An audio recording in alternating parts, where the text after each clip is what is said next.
Bismillahirrahmanirrahim. Assalamualaikum warahmatullahi wabarakatuh. Alhamdulillahilladzi ba'atha fil ummiyina rasulan minhum yatlu alaihim ayatihi wa yuzakkihim wa yu'allimuhumul kitaba wal hikmah wa in kanu min qablu lafi dhalalin mubin. وأشهد أن لا إله إلا الله الملك الحق المبين وأشهد أن محمدا عبده ورسوله صادق الوعد الأمين والصلاة والسلام على أشرف الأنبياء والمرسلين وعلى آله وأصحابه أجمعين ومن تبعهم بإحسان إلى يوم الدين وبعد. Hadirin jamaah Masjid Agung Al-Ukhwah Bandung yang Allah muliakan, para pendengar Radio Tarbiyah Sunnah Bandung, juga Radio Roja di beberapa kota, dan radio-radio lain, pemirsa Roja TV, Persada TV, Niaga TV, Rabbani TV, dan beberapa TV lain, serta para netizen di mana saja Anda berada. Alhamdulillah kita kembali berjumpa melanjutkan kajian kitab Mukhtasar Ma'arijul Qabul. Kita sedang bahas jenis-jenis syirik kecil. Syirik kecil adalah syirik yang pelakunya tidak keluar dari Islam, tidak murtad, tetap muslim. Tapi muslim yang berdosa besar terancam dengan azab neraka bila tidak taubat. Pertama yang sudah kita bahas adalah riya. Itu syirik kecil, dosanya besar, dan terancam dengan azab apapun jenis ibadahnya. Kalau riya niatnya terancam dengan azab, termasuk salat. Fawailul lil musallin alladzina hum an salatihim sahun alladzina hum yura'un. Orang yang salatnya riya, wail, celaka dia. Itu sudah kita terangkan di Jumat yang lalu. Kita teruskan. Bentuk syirik yang kedua, ini syirik kecil, adalah al-halaf bi ghairillah, bersumpah dengan menyebut nama selain Allah. Sebagaimana sabda Rasul sallallahu alaihi wasallam dalam hadis yang sahih, man kana halifan falyahlif billah aw liyasmut. Siapa orang yang ingin bersumpah, hendaklah dia bersumpah dengan menyebut nama Allah atau diam dengan mengatakan demi Allah. Ketika bersumpah dengan menyebut nama selain Allah, kata Nabi sallallahu alaihi wasallam, itu perbuatan syirik. Sebagaimana sabda beliau, man halafa bi ghairillah faqad asyraka. Siapa orang yang bersumpah dengan menyebut nama selain Allah, maka sungguh dia telah berbuat syirik. Mungkin timbul pertanyaan, kenapa bersumpah dengan menyebut nama selain Allah itu syirik? Dengan mengatakan demi Rasulullah, demi Jibril, demi Ka'bah, atau demi yang lainnya. Pokoknya menyebut selain Allah. Karena di dalam sumpah terkandung pengagungan. Pengagungan kepada siapa? kepada yang namanya disebut dalam sumpahnya. Kenapa bisa demikian? Karena makna sumpah adalah ta'kidus syai' li dzikri ismil mu'azzami indal halif. Makna sumpah adalah menguatkan sesuatu dengan menyebut nama yang diagungkan oleh orang yang bersumpah. Satu-satunya yang harus diagungkan oleh seorang mukmin hanyalah Allah. Maka di dalam sumpah terkandung ibadah berupa pengagungan kepada Allah bila sumpahnya dengan menyebut nama Allah, dengan mengatakan demi Allah. Berarti mengagungkan Allah. Saking agungnya Allah, dan kita yakin tentang kebenaran pernyataan yang dikuatkan dengan sumpah kita, saking yakinnya sampai Allah yang kita agungkan dijadikan sebagai jaminan demi Allah. Saking yakinnya terhadap kebenaran apa yang kita ingin katakan. Demi Allah, Allah lah taruhan. Ini bukan main-main, karena Allah yang kita sebut itu sesuatu yang kita agungkan. Oleh karena itu, bila seorang menyebut di dalam sumpahnya nama selain Allah, atau nama Allah disandingkan dengan nama yang lain, berarti dia mengagungkan selain Allah seperti dia mengagungkan Allah. Betapa banyaknya orang yang kurang faham masalah tauhid ini sampai ada yang berani bersumpah demi Allah, demi Rasulullah. Dia mengagungkan Allah dan Rasulnya dengan pengagungan yang sama. Ini syirik. Makanya Nabi menyatakan, man halafa bi ghairillahi faqad asyraka. Siapa orang yang bersumpah dengan menyebut nama selain Allah, sungguh dia telah syirik, tapi ini masuk ke dalam syirik kecil. Apa kifarat orang yang bersumpah dengan menyebut nama selain Allah?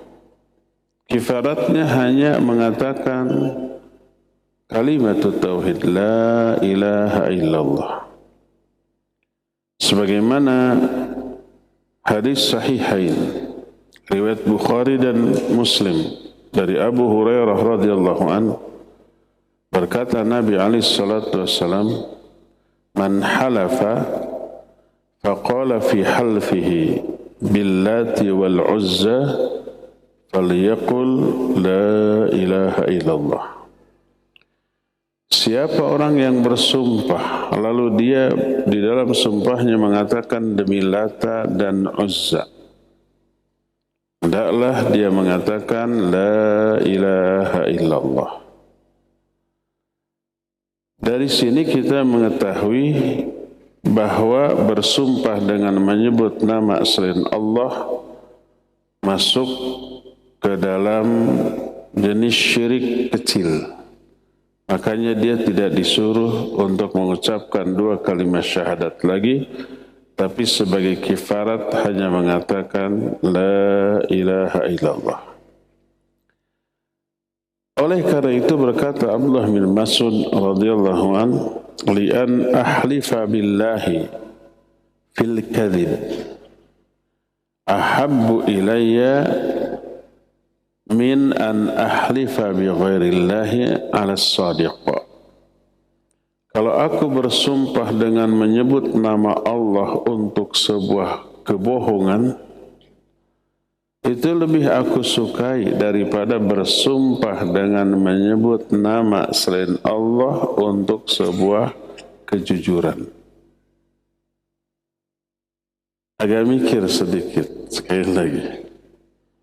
Kalau aku bersumpah dengan menyebut nama Allah untuk sebuah kebohongan,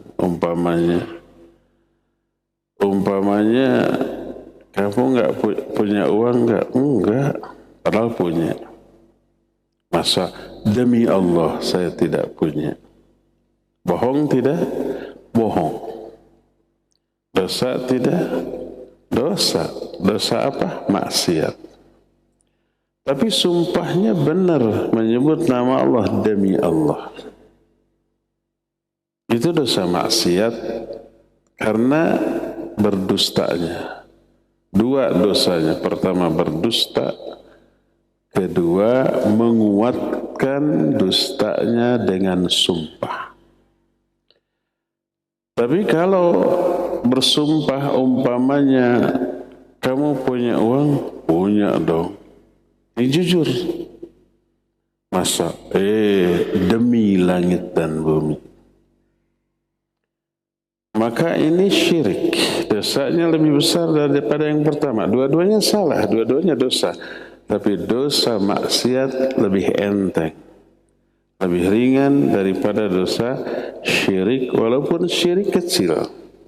Karena dia mengagungkan langit dan bumi seperti mengagungkan Allah Azza wa Jalla, dan ini syirik. Karena dengan hadis man halafa bi ghairillah faqad asyraka.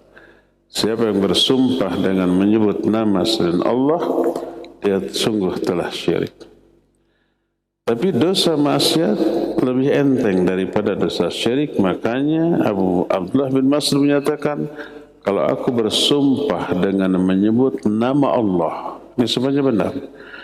Tapi untuk sebuah kedustaan, dusta ini dosa maksiat, itu lebih aku sukai. Artinya dosanya lebih enteng dibanding aku bersumpah dengan menyebut nama selain Allah sekalipun untuk kejujuran.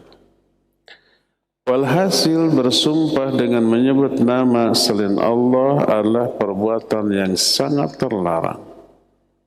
Karena termasuk jenis syirik, walaupun syirik kecil dosanya besar. Ini yang kedua berarti. Yang pertama riya kemarin, yang kedua bersumpah dengan menyebut nama selain Allah. Termasuk sama dengan bersumpah dengan menyebut nama selain Allah adalah ini sering diabaikan. Mengatakan Masya Allah wa syi'ta walaulallah wa fulan. Nashkurullah wa nashkuru fulan. Sama termasuk syirik kecil orang yang mengatakan Masya Allah wa syi'ta. Maknanya terserah kehendak Allah dan kehendak engkau. Walaupun engkaunya itu Nabi SAW. Ini pernah dikatakan kepada oleh para sahabat, Masya Allah wa syi'ta. Langsung ditegur oleh Nabi SAW. La taqul Masya Allah wa syi'ta, walakin qul Masya Allah wahdah. Jangan kamu katakan terserah Allah dan terserah engkau. Tapi katakan terserah Allah saja.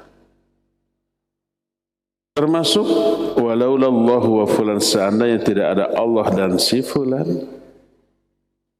Menyamakan antara Allah dan fulan dalam perannya dalam sesuatu. Umpamanya kita mengadakan sebuah acara sukses. Lalu kita kata seandainya tidak ada Allah dan si fulan yang menyumbang ini, acara ini berantakan. Seolah-olah peran Allah dan peran si fulan dalam hal itu sama, menyamakan. Ini tidak boleh. Sama dengan kita harus bersyukur kepada Allah dan bersyukur kepada muhsinin atau donatur. Itu hal yang terlarang masuk ke dalam syirik kecil. Tapi hendaklah kita mengatakan dengan thumma. Masya Allah thumma syi'ta. Laulallah thumma fulan. Nashkurullah thumma nashkuru fulan. Kalau diterjemahkan, terserah Allah kemudian terserah engkau. Seandainya tidak ada Allah, kemudian setelah itu tidak ada donatur, acara ini berantakan. Makanya kita berterima kasih, bersyukur kepada Allah, kemudian setelah itu bersyukur kepada si donatur.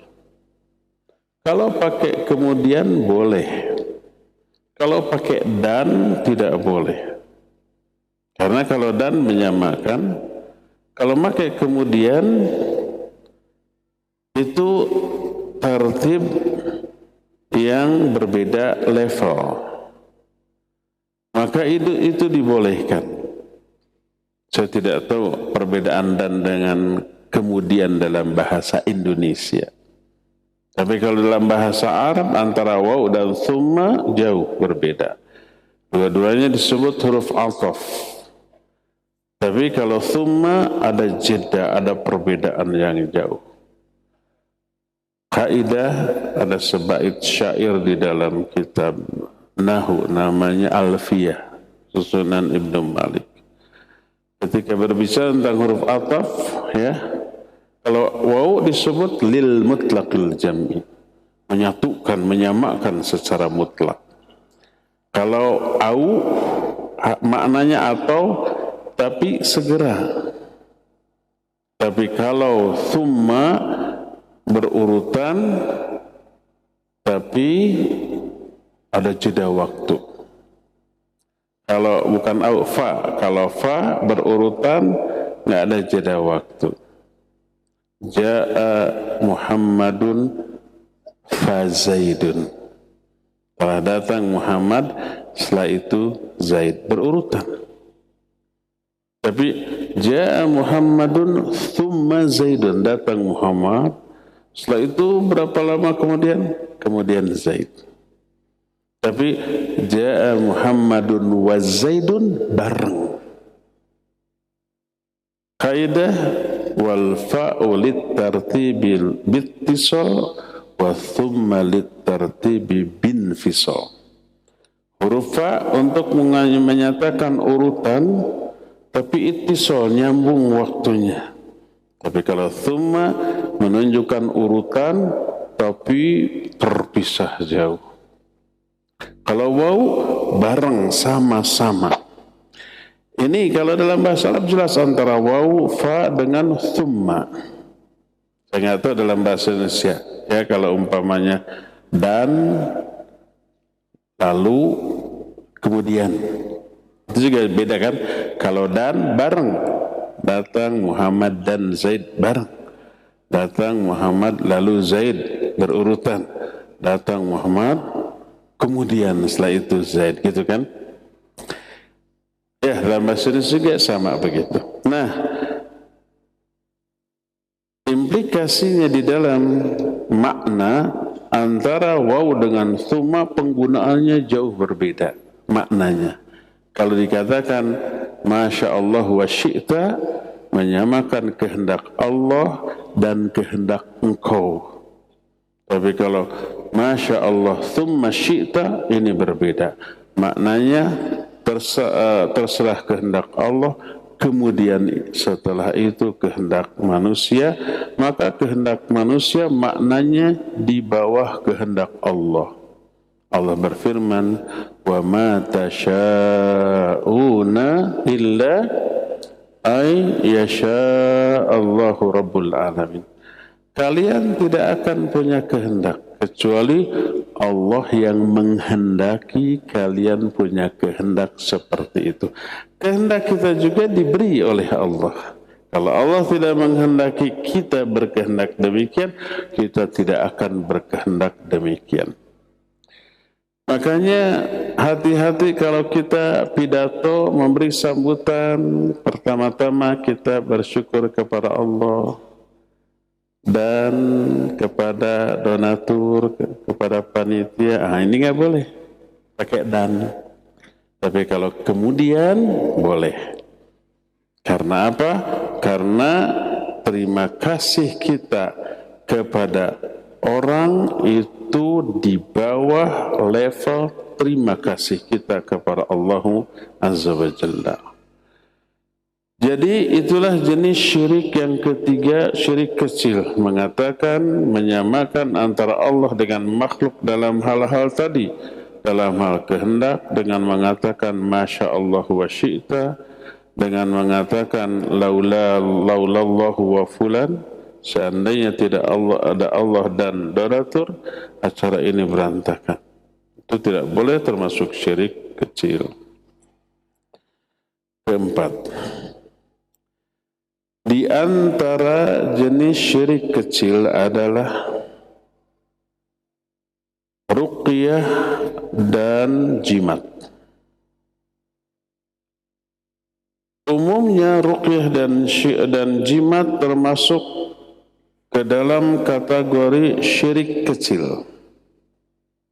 Akan tetapi bila pelakunya meyakini 100% bahwa ruqyah itu, jimat itu, itulah yang murni memberikan manfaat ataupun madarat, bisa termasuk ke dalam syirik besar. Waliyadzubillah.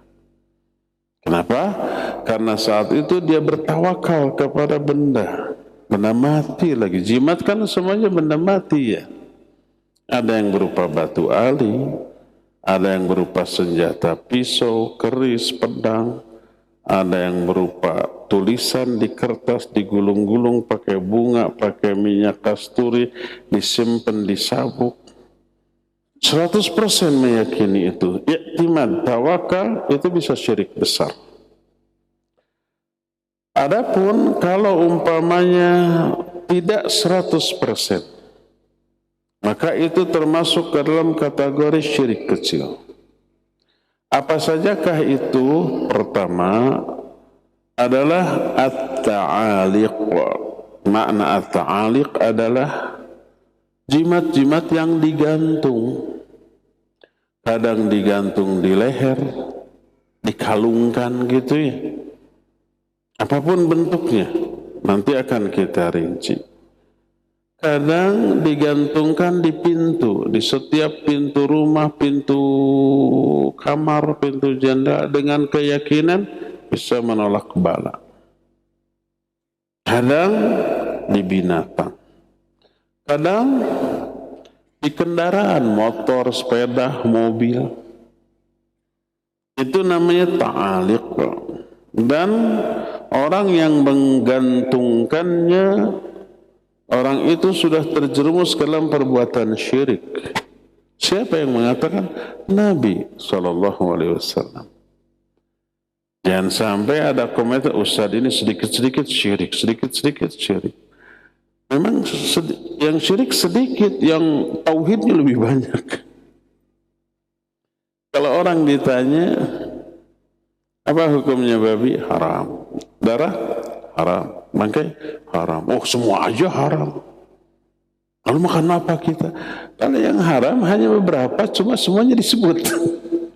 Dia tidak bertanya gimana ayam, gimana sapi, gimana kambing, gimana burung, gimana ikan. Itu yang halal enggak ditanya. Yang ditanyanya yang haram-haram. Ya kita jawab haram, lalu mengatakan haram aja semua. Dikit-dikit haram, dikit-dikit haram. Padahal yang halalnya lebih banyak. Yang mengatakan jimat itu syirik adalah Nabi SAW. Hadisnya sahih. Nabi menyatakan man 'allaqa tamimatan faqad asyraka.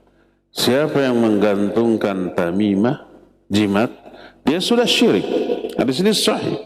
Sebagaimana dijelaskan dalam kitab Sahih Al-Jami' As-Shaghir.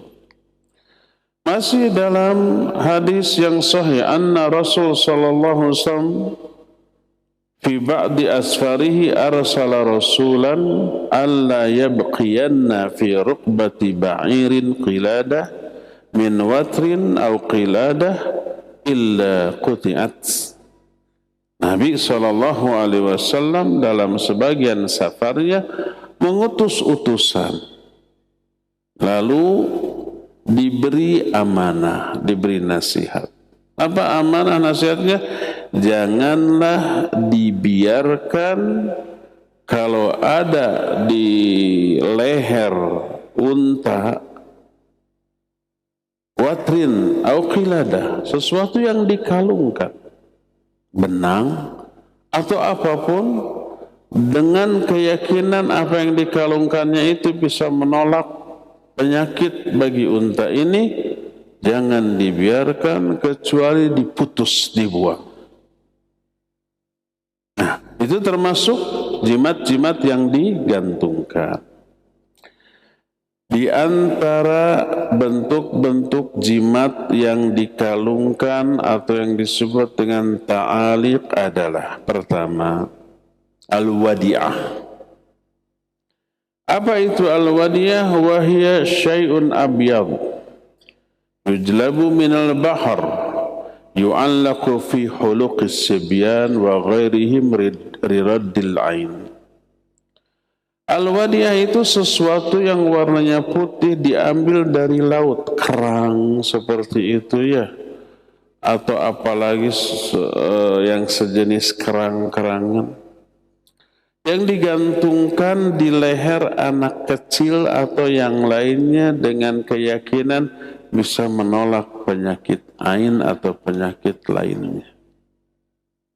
Itu termasuk dianggap jimat dan masuk ke dalam kategori syirik kecil.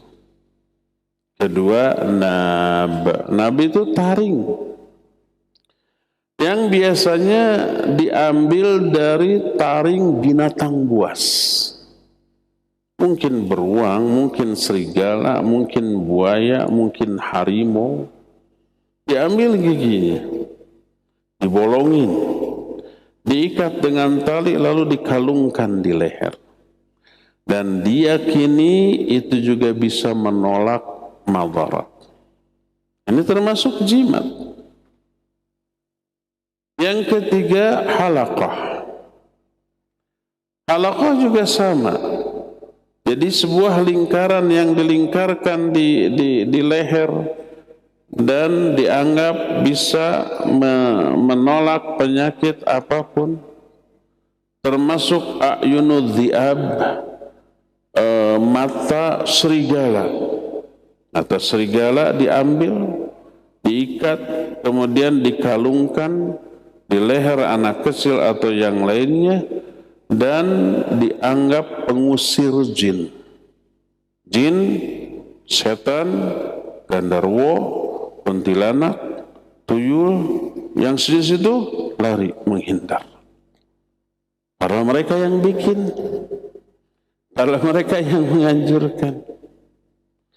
Ada lagi al-khuyat dari benang yang kemudian dikalungkan di atas, di leher orang yang sedang terkena penyakit demam, meriang.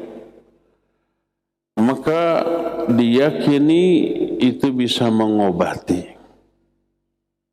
Demikian juga bentuk-bentuk yang lainnya yang semuanya itu adalah jimat yang dikalungkan yang terbuat dari beberapa bahan yang berbeda. Ada yang dari laut, ada yang gigi binatang, ada yang kuku binatang, buas, ada yang hanya berupa benang saja yang dililitkan, ada yang berupa bumbu-bumbu dapur, semacam kunyit, semacam jahe, kemudian dililitkan, dan yang sejenisnya. Berbeda kalau ramuan bumbu itu direkuh kemudian dibalurkan, itu mah ada penjelasan ilmiahnya ya, ada efek. Ini mah nggak cuma digantungkan saja. Nah, semuanya itu merupakan perbuatan syirik kecil. Dan itu bertolak belakang dengan tauhid. Ada bagaimana kalau jimat itu berupa tulisan ayat Al-Quran. Ditulis umpamanya di atas sebuah kertas, lalu digulung-gulung, dilipat secara rapih, kadang dipakai bunga atau dipakai minyak wangi tertentu. Lalu disimpan, baik di sabuk, di dompet, kadang dikalungkan. Apakah hal itu termasuk jimat yang terlarang? Berkata muallif rahimahullah ketika menjelaskan tamaim atau tamimah yang terbuat dari ayat, beliau menyatakan tamimah hiya syai'un yu'alliqunahu 'alal aulad lidaf'il 'ain wa hukmuha ka hukmi ta'aniq sawa'un kanat kitabah aw ghairi kitabah illa idza kanat kitabatuhu min khalisil wahyain fa ba'du salaf ajazaha wa ba'du karihaha wa mana'aha wal ahwat al bu'du an dzalik. Tamimah atau yang bisa kita kenal dengan sebutan jimat, sesuatu yang dikalungkan di leher anak-anak atau binatang untuk menolak penyakit. Hukumnya sama dengan jimat tadi, baik yang ditulis atau yang tidak ditulis. Kecuali apabila tulisan ini murni dari dua wahyu.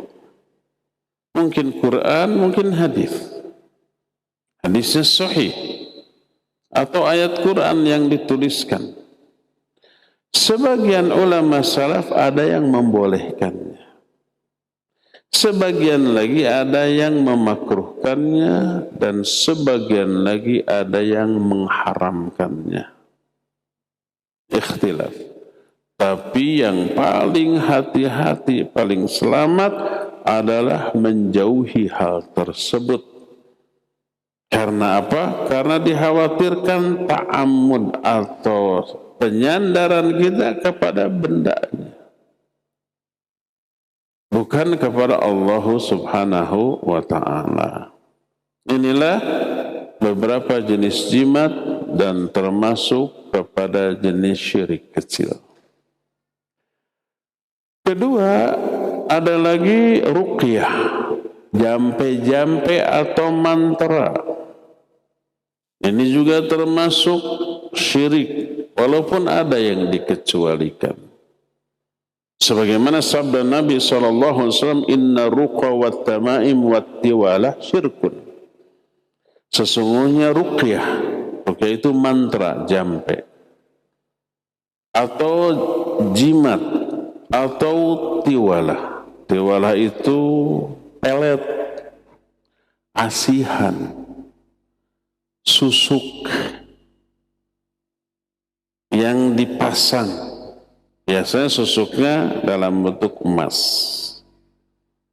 bukan susuk penggorengan. Adapun kalau mantranya tidak mengandung unsur syirik, beberapa sunnah membolehkannya. Beberapa hadis yang sahih tentang hal itu membolehkan. Dengan 3 syarat. Kalau 3 syarat ini terpenuhi, boleh melakukan ruqyah. Apa saja ketiga syarat itu? Yang pertama, an takuna minal kitabi was sunnah. Kalau jampe-jampenya itu, mantra itu diambil dari Quran dan sunnah. Ayat Al-Quran, ayat yang mana? Yang mana semua ayat Al-Quran itu ruqyah. Mau Al-Fatihah silakan. Mau Al-Ikhlas, Al-Falaq, An-Nas, ayat kursi, atau 2 ayat terakhir dari surah Al-Baqarah, atau ayat manapun silakan, ruqyah. Atau hadis yang sahih. Apa yang menjadi dasar bahwa kalau dari Quran, dari sunnah, ruqyah itu boleh? Banyak. Al-Fatihah sendiri, nama lain dari Al-Fatihah adalah ruqyah. Ketika ada 3 orang sahabat kehabisan bekal di perjalanan, singgah ke suatu kampung, minta dhiyafah, minta jamuan terhadap tamu, hak sebagai tamu dimuliakan, dijamu 3 hari. Nggak dikasih. Akhirnya pergi. Ternyata anak kepala kampung itu dipatuk ular atau binatang berbisa. Nggak ada yang bisa menyembuhkan. Datanglah utusan kepala kampung kepada 3 sahabat. Adakah di antara kalian yang bisa menjampi? Ya, ada. Kemudian datang, kemudian salah satu di antara mereka membacakan surah Al-Fatihah. Ternyata sembuh. Nah, di sini sahih riwayat Imam Bukhari dalam kitab Sahih Bukhari. Baru setelah sembuh dikasih kambing. Begitu kesepakatan, boleh saya ruqyah. Orang itu asal diberi kambing. Diberi kambing. Setelah diberi kambing, bingung ini halal apa tidak ya. Dibawa kepada Nabi SAW. Beliau menyatakan, wa ma adraka ma annaha ruqyah. Dari mana kamu tahu bahwa Al-Fatihah adalah ruqyah? Ruqyah itu jambe. Lalu diminta kambingnya disembelih dan dimakan bersama-sama. Dari sini Imam Ibnu Katsir rahimahullahu ta'ala ketika membahas surah Al-Fatihah dalam kitab tafsirnya, salah satu yang dibahas nama-nama dari surah Al-Fatihah. Ada Ummul Kitab ya, dan seterusnya. Salah satunya adalah ruqyah berdasarkan hadis ini. Ketika Nabi dan Abu Bakar mau hijrah, sebelum berhijrah mereka bersembunyi dulu di sebuah gua. Namanya Gua Thur. Jamaah haji dan umrah pasti ada acara city tour di dalam kota Mekah. Salah satu yang dikunjungi Gua Thur. Gua Thurnya nggak kelihatan, bukitnya aja, Bukit Thur. Guanya tersembunyi di atas sebelah sana. Nah, ini Bukit Thur, tuh di sana ada gua. Mana itu tuh nggak kelihatan. Lebih banyak yang naik ke sana. Kenapa dijadikan wisata, destinasi wisata? Karena punya sejarah. Ketika Nabi dan Abu Bakar diperintahkan hijrah, semua sahabat sudah hijrah, tinggal mereka. Maka Nabi dan Abu Bakar tidak langsung ke arah Madinah, sebab pasti akan kesusul. Saat itu kan Nabi sudah dikepung rumahnya. Siangnya Abu Bakar sudah dikontak, siap nanti malam hijrah. Sejak sore rumah Nabi SAW sudah dikepung. Oleh siapa? Oleh para pemuda wakil masing-masing kabilah di Mekah untuk dibunuh. Termasuk si iblis laknatullahi alaih menyamar menjadi salah satu tokoh dari Najd ikut mengepung. Berwujud manusia. Kuasa Allah luar biasa. Allah menyatakan wa idh yamkuru bikal ladzina kafaru liyuthbituka aw yaqtuluka aw yukhrijuk wa yamkuruna wa yamkurullah wallahu khairul makirin. Ingat ketika orang-orang kafir membuat makar untuk menyergap kamu, membunuh kamu atau mengusir kamu. Mereka bikin makar, Allah juga bikin makar, dan Allah sebaik-baik pembuat makar. Ketika Nabi dikepung di rumahnya, rencananya Nabi kan setiap malam suka keluar ke Ka'bah sholat. Pas keluar disergap gitu rencananya. Jadi sejak sore ngepung. Nabi sudah tahu, diberitahu oleh Allah. Dipanggil Ali untuk tinggal di rumah Nabi dan tidur di sana. Kuasa Allah itu para pemuda pesi iblis ditidurkan. Tidur lelap, teringat di bumi alam. Nabi SAW keluar melewati mereka. Kalau kita mah ya, keketayepan. Apa keketayepan itu?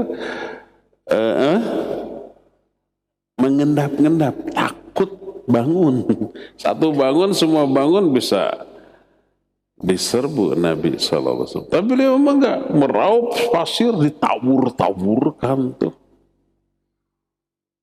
Lalu berlalu terus ke rumah Abu Bakar As-Siddiq radhiyallahu anhu. Abu Bakar sudah siap, lalu begitu Nabi datang langsung berangkat, tapi Nabi langsung tidak langsung ke arah Madinah, ke arah yang bertolak belakang dengan Madinah. Langsung ke Bukit Thur. Di sana ada gua. Gua itu masih perawan. Belum ada yang sempat memasukinya.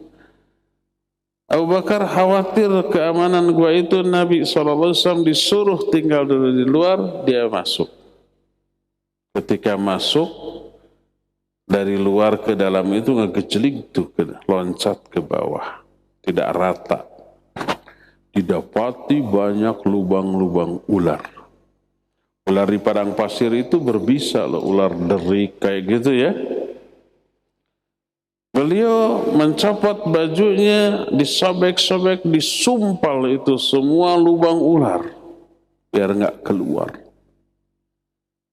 Semuanya tertutup kecuali satu, nggak tertutup, habis. Apa yang terjadi?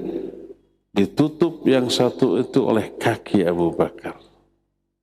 Lalu dipanggil Nabi SAW, clear, aman, silakan masuk. Masuk, lalu Nabi SAW dipersilakan berbaring di pangkuan Abu Bakar. Dalam keadaan satu kaki Abu Bakar menutupi lubang ular. Nampaknya si ular yang di dalam gak suka tuh, engap merenya. Lubang keluarnya itu ditutup, gawok tadi dipacok. Di apa dipasok teh di apa? Dipatuk. Dipatuk apa digigit? Dipatuk sambil digigit dan menyuntikkan ularnya. Ular derik loh berbisa. Sakitnya enggak ketulungan, tapi khawatir Nabi bangun, Abu Bakar sampai tipe-perket, tipe-bergig, nahan sakit, tidak ngerejet. Dia berteriak, ditahan, sampai air matanya keluar. Lalu menetes ke wajah Nabi SAW yang mulia. Bangun. Masya'nuka ya Abu Bakar, ada apa denganmu wahai Abu Bakar? Dia jawab, inni ludightu, aku disengat, aku dipatuk. Dilihat sudah bengkak. Maka oleh Nabi SAW dijampe-jampe, diruqyah, diludahi, ludah yang sudah dipakai berdoa itu diludahkan, seketika hilang sakitnya, hilang bengkaknya. Racunnya jadi tawar. Seketika. Yang ini kata Syekh Al-Utsaimin rahimahullah, ruqyah syar'iyah lebih mujarrab, lebih ampuh dari obat apapun di alam jagat raya ini. Kalau zaman sekarang orang dipatuk, bagaimana cara pengobatannya? Mungkin disuntik serum ya, anti bisa. Apakah cespleng, tokcer, begitu disuntik langsung sembuh? Enggak. Sekarang disuntik, belum bereaksi. Mungkin malam itu menggigil dulu, pingsan dulu, panas tiris dulu, biru dulu gitu ya. Baru besoknya ada reaksi. Itu pun tidak langsung sembuh. Mungkin berhari-hari. Ini di alam modern sekarang. Tapi di zaman itu nggak ada pengobatan modern seperti sekarang, hanya dengan ruqyah dan ludah yang penuh barokah seketika hilang.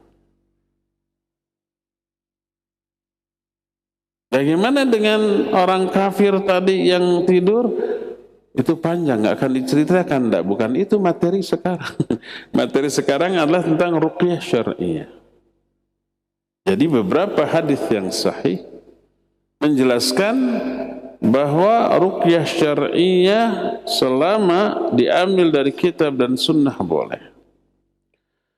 Dalam kitab Sahih Muslim, Nabi SAW berkata kepada keluarga Amr bin Hazm Ketika mereka bertanya, ya Rasulullah, innaha kanat indana ruqyah nuraqi biha minal aqrab fa innaka nahaita minal ruqa. Wahai Rasulullah, dulu sebelum Islam datang, waktu zaman jahiliyah, kami punya ruqyah yang suka kami bacakan dari aqrab. Aqrab itu sengatan apa yang nyengat gitu teh, kayak kepiting teh, kalajengking, aqrab. Aqrab kan berbisa ya. Kalau ada yang dicapit, bukan dipatuk ya, bukan digigit juga. Kalajengking gigitannya nggak bahaya. Apanya yang bahaya? Ekornya, sengatan. Beracun. Kami suka meruqyah, sedangkan engkau melarang kami dari ruqyah. Apa kata Nabi SAW? Ma ara ba'san man istata'a minkum ayyan fa'akhahu falyaf'al. Tidak apa-apa. Aku melihat tidak apa-apa. Siapa di antara kalian yang mampu memberi manfaat kepada saudaranya, silakan lakukan. Jadi kalau ada orang sakit, kita bisa mengobati dengan cara pengobatan yang tidak terlarang secara syar'i, silakan lakukan. Dokter, herbalis, terapis, termasuk ruqyah. Dalam hadis tadi, la ba'sa birruqa ma lam yakun fi syirkun. Nabi SAW menyatakan tidak apa-apa dengan ruqyah selama di dalamnya tidak mengandung syirik. Makanya Nabi SAW kalau beliau melayat orang yang sakit, beliau suka meruqyah. Dan banyak doa yang diajarkan oleh Nabi SAW ketika meruqyah. Termasuk ruqyah diri sendiri. Kalau kita umpamanya ada rasa keluhan sakit, maka simpan telapak tangan kita di sumber rasa sakit, lalu baca Allahumma rabban nas mudhibal ba's ishfi anta syafi la shifaa illa shifaa'uk shifaa'an la yughadiru saqama. Hadis itu sahih, diriwayatkan Imam Bukhari dan yang lain-lainnya. Kemudian Nabi SAW juga menganjurkan, apabila ada orang yang sakit, doakan olehmu, baca doa berikut ini 7 kali. Doanya pendek, hafalkan. Baca 7 kali. Ini cespleng, tokcer, mujarrad. As'alullahal azim, Rabbal arshil azim ayashfiyaka. As'alullahal azim, aku meminta kepada Allah yang maha agung. Rabbal arshil azim. Dibaca robba bukan robbu.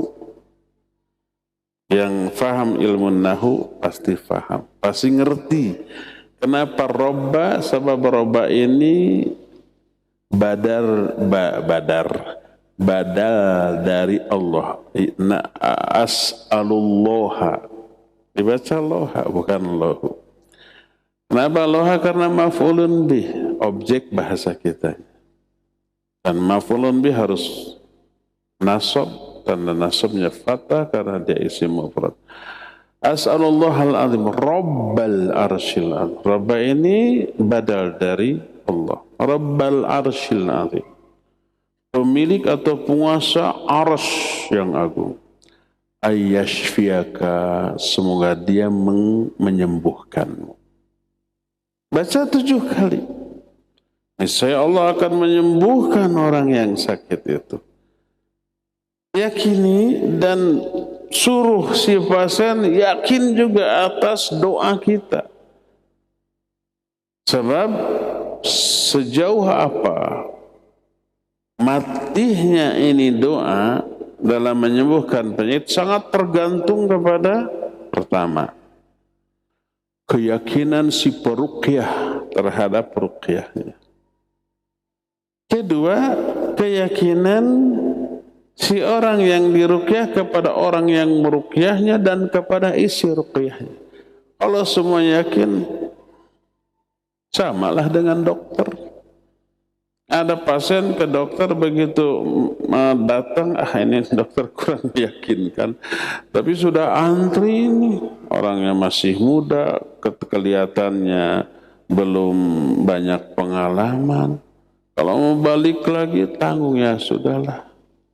Sambil tidak yakin, diperiksa, dikasih obat, nggak sembuh. Karena faktor keyakinan mempengaruhi sugesti juga. Tapi kalau ada dokter senior sudah terpercaya banyak orang sembuh, baru datang lihat dokter belum diapa-apain, sudah merasa sembuh. Apalagi nama kita dipanggil, sakit apa? Oh ini keluhannya, baru cabak-cabak. Sudah merasa sembuh, alhamdulillah, sudah sehat. Kalau baru diraba-raba, paling pakai stetoskop, didengar gitu ya, kadang-kadang dipukul-pukul gitu. Sudah merasa diobati, padahal itu bukan pengobatan kan? Hanya didiagnosa kondisi pasien kayak apa, belum diobati. Ini kalau begitu nih aja kasih obat. Belum diobati, obatnya kan belum diminum, tapi sudah merasa sembuh. Alhamdulillah, jag-jag sehat. Padahal belum diobati, hanya baru dikasih obat, atau kadang obatnya tidak dikasih karena nggak ada, dikasih resep aja nih.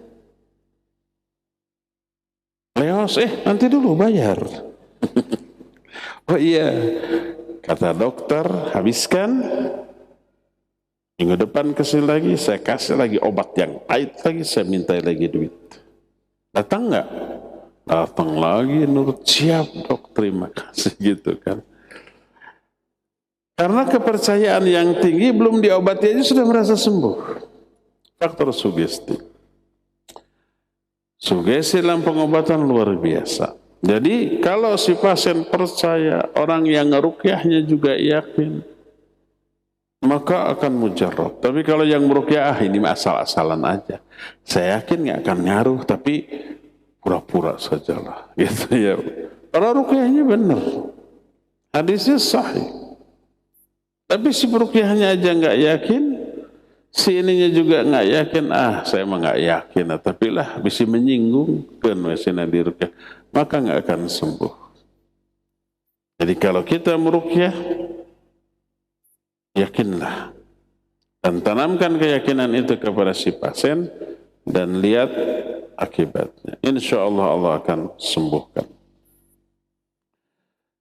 Itulah syarat yang pertama, yaitu diambil dari Al-Quran dan hadis yang sahih, baru boleh. Syarat kedua, an takuna bil lughatil arabiyyah mahfuzatun alfaduha mafhumatun ma'aniha fala yajuzu taghyiruha ila lisanin akhar fa inna fi dhalik fursatus syayatin fi iqa'in nas fi syirki wal kufri wa hum yaquluna ma la yadrun ma'nahu. Kedua, dengan bahasa Arab yang lafadznya persis seperti yang diajarkan oleh Nabi SAW, difahami dan dihayati maknanya, jangan diubah kepada bahasa lain walaupun terjemahannya pas, apalagi kalau tidak pas. Karena apa? Karena dalam penerjemahan terkandung kesempatan bagi setan untuk menjerumuskan manusia ke dalam syirik dan kufur. Jadi sebaiknya kalau Al-Fatihah, baca Al-Fatihah, jangan diterjemahkan. Kalau doa tadi Allahumma rabban nasi mudhibal ba's isfi anta syafi, baca lafaz aslinya, jangan diterjemahkan. Karena apa? Terjemahan itu pertama banyak yang tidak pas, yang kedua banyak makna yang hilang. Di dalam sebuah kalimat, apalagi dalam bahasa Arab, ada banyak yang terkandung, banyak hal yang terkandung. Pertama, makna. Yang kedua, keindahan bahasa. Dan itu memiliki daya sentuh yang berbeda. Yang ketiga nih, dalam bahasa itu banyak beberapa makna agung yang terkandung di dalam kalimat yang pendek. Yang apabila diterjemahkan, beberapa makna agung itu hilang. Seperti contoh sering saya contohkan. Umpamanya, wa 'alallahi tawakkaltu. Iyyaka na'budu wa iyyaka nasta'in. Di dalam kalimat wa 'alallahi tawakkaltu diterjemahkan hanya kepada Allah aku bertawakal. Iyyaka na'budu diterjemahkan hanya kepada Engkau kami ibadah. Terjemahan itu benar, tapi kalau hanya sampai di sana ada makna yang hilang. Apa yang hilang? Pengagungan kepada Allah tidak terkandung dalam terjemahan hanya kepada Allah aku bertawakal atau hanya kepada Engkau kami beribadah. Pengagungannya kepada Allah tidak terkandung. Padahal kaidah taqdimul ma'mul anil amil yufidul hasar wal ihtimam. Ini kaidah. Mendahulukan objek sebelum subjek dan predikat mengandung makna hanya dan mengagungkan objek. Iyyaka na'budu, iyyakanya objek kan diawalkan. Bukan na'budu iyyaka. Na'budu iyyaka struktur kalimatnya benar, kepada Engkau kami ibadah, tapi tidak mengandung hanya kepada Engkau ibadah, kepada yang lain juga ibadah. Tapi kalau iyyaka na'budu hanya, ada hanya, dan si Allah Allah yang diawalkan itu diagungkan, saking diagungkan diawalkan penyebutannya. Tapi ketika diterjemahkan hanya kepada Engkau kami beribadah, pengagungannya tidak terkandung. Hanya kepada Engkau aku bertawakal, pengagungannya tidak terkandung. Allahumma ada khusus pengagungan dan fokus. Tapi kalau Allahumma kita terjemahkan ya Allah, kan gitu ya. Ya Allah itu tidak mengandung pengkhususan, tidak mengandung pengagungan, tidak mengandung fokus penghayatan. Padahal orang dalam bahasa Arab kalau mengatakan Allahumma, tiga-tiganya terkandung itu. Ada penghayatan, fokus, ada kekhususan bagi Allah, dan ada pengagungan. Karena Allahumma awalnya ya Allah. Makanya Allahumma terjemahannya ya Allah. Lafaz asalnya ya Allah. Ya-nya dipindah ke belakang. Allahnya dikedepankan. Kenapa dikedepankan? Pertama tadi, mendahulukan objek bermakna khusus kepada Allah. Ada pengkhususan. Kedua, Allahnya itu diagungkan, saking diagungkan diawalkan. Ya-nya ketika dipindah ke belakang berubah menjadi mim, mim itu lil jam'i. Jamak di sini bukan banyak, tapi fokus memadukan, menyatukan unsur pikiran, ucapan, dan hati. Ada fokus di sana. Jadi kalau seseorang menyatakan dalam bahasa Allahumma, berarti dia mengagungkan Allah dan ucapan itu dikhususkan kepada Allah dan ada penghayatan. Tapi ketika diterjemahkan ya Allah, nggak ada kan makna ketiga-tiganya tadi. Itulah.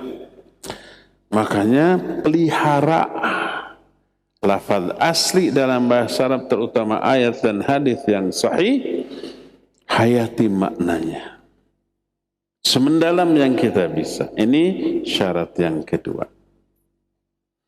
Syarat yang ketiga, ayya'taqida annaha sababun minal asbab la ta'thira laha illa biiznillah.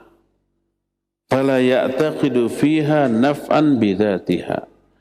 Syarat ketiga, orang yang meruqyah dan yang diruqyah itu harus meyakini bahwa ruqyah ini sekedar salah satu sebab.